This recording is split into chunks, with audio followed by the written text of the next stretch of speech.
If you are in the market for a house in the Austin area, you've probably heard of or even experienced getting outbid almost instantly. But the reality of homeownership is still within reach if you think tiny. Take a look.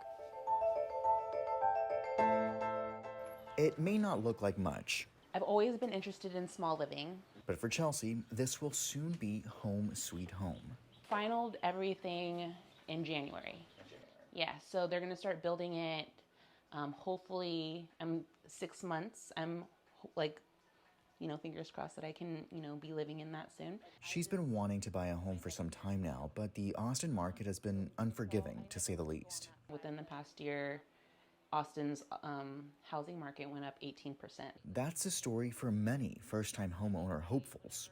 Being 29, I feel like I can't afford a home being in one, like having one income. So this was the only option for me because I want to travel. I work remotely, so I'm very minimal. So I think this was perfect. But for designer Miguel Vasquez, the dream of home ownership doesn't have to go away. He says you only have to rethink home ownership. People are interested and they're more open to the possibility now because everything in the Austin housing market is incredibly expensive. It may not be the front yard, white picket fence space many envision. This is our 24-foot model. It's called the Jackie.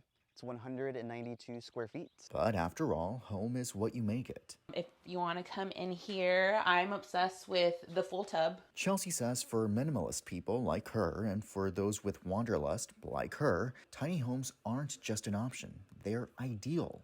That's like my plan is traveling and living in my tiny home and just, taking my home everywhere I go. Some may say go big or go home.